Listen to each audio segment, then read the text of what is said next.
Hi friends, మీరు చూస్తుంది నరేష్ కుంజ YouTube channel.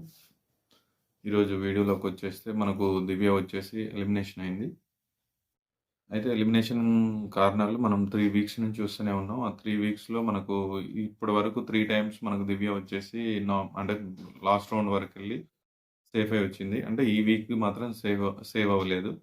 అప్పుడు ఫస్ట్ అంటే లాస్ట్ 2 వీక్స్ బ్యాక్ ఏమైందంటే మనకు గౌరవ్ తర్వాత దివ్య వెళ్లారు.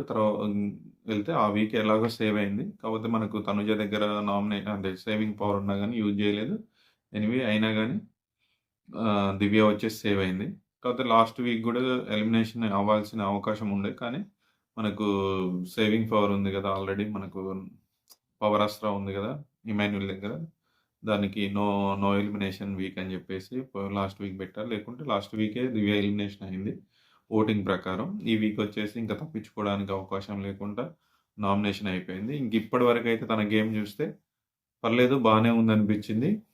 పాయింట్స్ టు పాయింట్ అంటే మామూలుగా మనకి తను మాత్రం చాలా హ్యాపీగానే బయటకొచ్చిందని అనిపించింది. ఎందుకంటే ఆమెకు గూడా ఉండడం ఇష్టం లేదు. మెయిన్‌గా వచ్చేసి బర్నీ గారితో ఇష్యూస్ కొంచెం బర్నీ గారే అంత వాళ్ళతో బాండింగ్ ఉన్న బర్నీ గారితోటే ఊరికే గొడవలు అవ్వడం గాని, తర్వాత ఈ 2 వీక్స్ నుంచి మళ్ళీ 2 వీక్స్ నుంచి బర్నీ గారే నామినేషన్ చేయడం గాని, తను కొంచెం తీసుకోలేకపోయిందని చెప్పేసి అనిపించింది. ఆ మాటల్లో మనకు అర్థమైంది. ఇంకేంటంటే తనైతే అంత ఎక్కడగా అరే! నేను ఎలిమినేట్ అయ్యాను అని చెప్పేసి అయితే ఫీల్ అయినట్టయితే మనకెక్కడ అనిపించలేదు. అందరితో బయటకొచ్చి అంటే మామూలుగా బయటకొచ్చాక అందరితో మాట్లాడిద్ది కదా! మనకి హౌస్‌మేట్స్ తోటి నాగ్ సార్ దగ్గర నుంచి.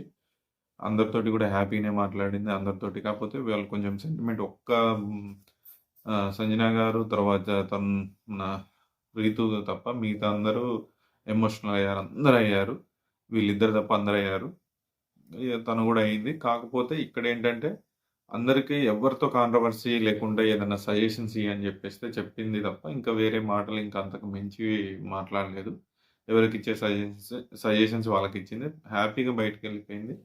ఇక్కడ నాకు నచ్చిందేందంటే, బర్నీ గారు ఏడవడం నాకు నచ్చలేదు. ఎందుకంటే, యాక్చువల్‌గా లాస్ట్ వీక్ గాని నామినేషన్ జేసినప్పుడు తను ఎలిమినేషన్ అంటే ఎలిమినేషన్ దగ్గరికి బోయి, ఒక పవర్ అస్త్రం ఉండడం వల్ల నో ఎలిమినేషన్ వీక్ అని జెప్పేసే వరకే బయటకొచ్చేసింది. అంటే సేఫ్ అయ్యి అంటే సేఫ్ అయింది. మళ్ళీ సేమ్ నామినేషన్ బెట్టేసి ఆయన అంటే ఆల్రెడీ రీతు, తర్వాత బర్నీ గారు. ఇంక వీళ్ళిద్దరే ఏయడం దివ్యకి. మళ్ళీ ఎలిమినేషన్ అవ్వాలని జెప్పేసి నామినేషన్ జేసి ఏడ్స్తే అని జెప్పేసి కొంచెం సెంటిమెంట్ గురిపిస్తే మనకి అంత మింగుడు పడలేదు.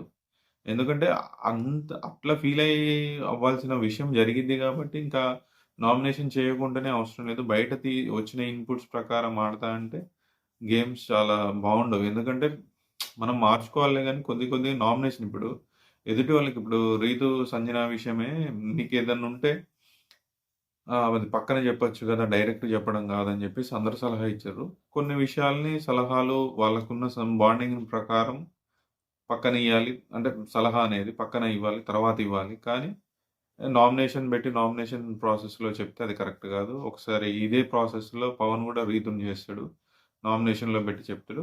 తను గూడా ఫుల్ ఏడుస్తది రీతు. ఈ ఇది జూస్తే వీళ్ళది గూడా అట్లనే అనిపిచ్చింది. ఎందుకంటే నామినేషన్ ఉన్న బాండింగ్‌కి నామినేషన్ జేసి చెప్పాల్సిన అవసరం లేదు. మామూలుగా జెప్పినా సరిపోయిద్ది. 2 వీక్స్ చేసిండు. ఆల్రెడీ లాస్ట్ వీక్ ఎలిమినేషన్ దగ్గరికి బోయినప్పుడే ఇంకా అర్థం జేసుకొని వదిలేయాల్సుండే.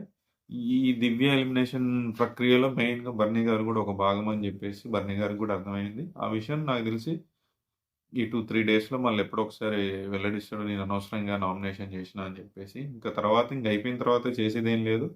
అయినా గాని తనుజ ఫ్యాన్స్ ఆల్రెడీ రెడీగున్నారు దివ్యని ఎలిమినేషన్ చేయడానికి. ఎందుకంటే వాళ్ళిద్దరి మధ్యన అట్లున్నాయి. కాపోతే ఇప్పుడు వాళ్ళిద్దరు ఈరోజు ఎలిమినేషన్ అయిన తర్వాత మాట్లాడుకున్న మాటలు గాని, వాళ్ళు వీడ్కోలు చెప్పుకున్న తీరుని చూస్తే వాళ్ళిద్దరి మధ్యన అంత పెద్ద గొడవలు లేవు. బయటకి ఎక్స్‌పోజ్ అయ్యేది వేరు అని చెప్పేసి మనకు కనిపించింది.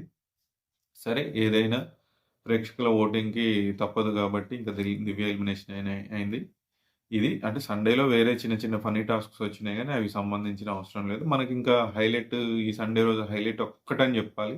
మనకి ఇమాన్యుల్ పాడిన పాట హార్ట్ టచింగ్ ఉంది. అది చాలా బాగా పాడిండు. అసలు మనకు ఫస్ట్ డే 1 రోజు హౌస్‌లోకొచ్చేటప్పుడు ఎట్లా పాడిండో ఈరోజు అంతే మదర్ సాంగ్ పాడిండు. సూపర్ అనిపిచ్చింది. హార్ట్ టచింగ్ ఉంది. కొంచెం కదిలిచ్చింది హృదయాన్ని.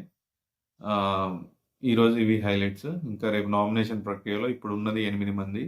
8 మందిని ఏ పాయింట్స్ తోటి ఎవరెవరు నామినేషన్ చేస్తారని చెప్పేసి రేపు ఉత్కంఠభరితంగా ఉంటది. ఎందుకంటే ఇంకా ఉంది 3 వీక్సే కాబట్టి. చూద్దాం. నెక్స్ట్ రేపు వీడియోలో నామినేషన్ ప్రక్రియలో భాగంగా మళ్ళీ కలుద్దాం. Thank you.